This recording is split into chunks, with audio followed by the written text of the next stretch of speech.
Get ready for action because Jim Miller is back in the octagon for UFC 328. We dive deep into the incredible personal journey of Jim Miller as he returns after a year-long layoff, revealing the deeply personal reason behind his absence. You need to hear how his 14-year-old son's battle with a rare childhood cancer completely redefined his focus, and the emotional resilience he showed while navigating that intense period. This is a story of fatherhood, fight, and unbelievable strength. Never get caught with a dead phone again. This INIU portable charger is compact, travel-friendly, and gives you fast 45-watt charging with a built-in USB-C cable, so there's no need to carry extra cords. With 10,000 mAh power, it's perfect for busy days, trips, emergencies, or anytime your battery drops too low. Grab yours on Amazon through the link in the comments before your phone hits 1%. Next up, we are breaking down the raw reactions from the fight scene. We look at what the winners and losers from UFC Fight Night 275 are saying right now. Fighters, coaches, and family members are flooding social media platforms like X and Instagram to share their unfiltered thoughts and messages following the event. Find out what the real emotional aftermath looked like for the combatants. Now, let's talk dominance in the cage. We ask the big question: who is actually the scariest fighter in the UFC today? We take a deep dive with analysts and fighters, including Jorge Masvidal and Dustin Poirier, as they debate whether Khamzat Chimaev is the undisputed boogeyman, or if other names like Ilia Topuria or Carlos Prates hold that terrifying title. Get the breakdown on the fear factor in the promotion. And finally, we turn to the drama surrounding the roster. Ronda Rousey opens up about her complicated relationship with UFC bantamweight champion Kayla Harrison, detailing the intense history and the mental health struggles involved. Rousey discusses how she is now working to promote the women's division and advocate for better fighter pay. Don't miss this explosive story. Subscribe now and tell us what you think in the comments below.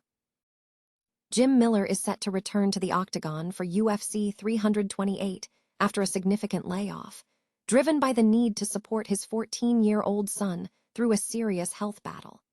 Miller revealed that his son was diagnosed with rhabdomyosarcoma, a rare and aggressive childhood cancer, which required extensive treatment, including chemotherapy and radiation. Miller stated that his focus shifted entirely from his professional fighting career to being a supportive parent during this difficult time. My older son, my 14-year-old son, ended up having some health issues, Miller told BJPNN.com. He described a challenging 6 months spanning the end of last year and the beginning of the current year. Miller emphasized his immense pride in his son's resilience, noting that his son ultimately overcame the cancer. Miller shared details about the treatment, including 5 weeks of daily radiation therapy administered by Rutgers, which required him to adjust his training schedule. He expressed gratitude for his fighting career, stating, "I'm glad I'm a fighter. I'm glad I chose this road, so I could be there for my son and help him through his struggles." Initially, Miller considered seeking help from the UFC or Dana White, but after doctors confirmed they could provide the necessary care for his son, he prioritized being with his family. While the experience was emotionally taxing, Miller found that training became therapeutic, helping to keep his mind focused and managing the stress. With his son now fully cleared, Miller is refocusing on his career. He is scheduled to compete at UFC 328 against Jared Gordon in Newark. The emotional journey has clearly shaped Miller's path back to the octagon. The intersection of professional combat sports and social media has become a vital conduit for fan engagement and athlete introspection. As the mixed martial arts, MMA, industry has evolved from a niche pursuit into a mainstream spectacle, digital platforms like X, Facebook, and Instagram are proving essential in bridging the gap between the fighters and the audience. These channels allow athletes to share personal reactions, connect with supporters, and offer deeper insights into their experiences both before and after competition. Following the recent UFC Fight Night 275 event broadcast on Paramount Plus in Perth, Australia, a wave of activity swept through social media. Several of the participating fighters, along with their coaches, training partners, and family members utilized these platforms to share their immediate reactions to the fight outcomes and to communicate messages of support to their fanbase. This trend highlights how modern MMA leverages social media, not just for promotion, but as a direct line for human connection, offering viewers an unfiltered glimpse into the emotional landscape surrounding the sport's high-stakes contests.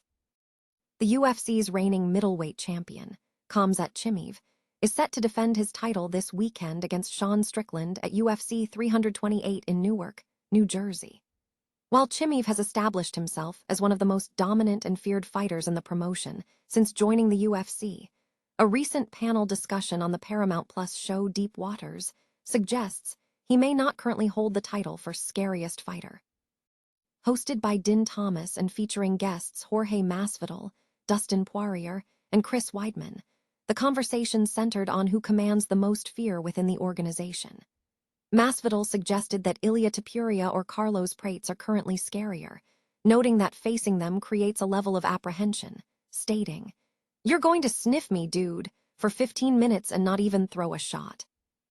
Poirier echoed this sentiment, describing the fear of being held down. Thomas clarified that the fear discussed was the psychological impact of observing a fighter across the cage. Masvidal elaborated, saying, "I look at a guy like Carlos or Ilia and I go, that's scary because I know if I slip up tonight, I'm going to be looking up lights, thinking what the K just happened. That's scary." Poirier added a pointed comparison, advising that one should bring a pillow when facing Topuria and a Plan B pill when facing Chimaev. Despite the current assessment, Chimaev's recent title victory, while dominant, has been characterized by fans as being somewhat boring, overshadowing his earlier performances, such as the brutal stoppage of Robert Whittaker. With UFC 328 just days away, the champion has a significant opportunity to reassert his fearsome reputation and remind the audience why he earned his intimidating status. Ronda Rousey has shed light on her complex history with UFC bantamweight champion Kayla Harrison following recent public exchanges between the two fighters. Rousey addressed the dynamic in a video posted to her YouTube channel, describing their relationship as complicated. Rousey detailed that Harrison moved in with Rousey and trained with her, sharing personal struggles. Rousey revealed that Harrison had experienced significant trauma, including sexual abuse by a coach and severe failures from adults in her life, which left her severely traumatized. Rousey noted that Harrison was experiencing a mental health crisis when she first moved in, suggesting that these events should not be subjected to public scrutiny. However, Rousey admitted that she was unwillingly going through that crisis alongside Harrison. Speaking about their interactions, Rousey mentioned moments where Harrison would speak negatively about Rousey and Gina Carano, prompting Rousey to offer support. Rousey emphasized her current efforts to advance women's fighting divisions and advocate for better fighter pay, suggesting she is actively trying to support Harrison financially and professionally. Rousey stated, "Who do you think is helping you get paid more in the UFC now because you have someone to give you a competing offer? I'm just trying to feed you. Stop biting my fucking hand. I'm trying to help you, man." Rousey concluded by characterizing Harrison as a brat sister, asserting her supportive role while setting a boundary. "Just don't come for me, okay? Mama's working."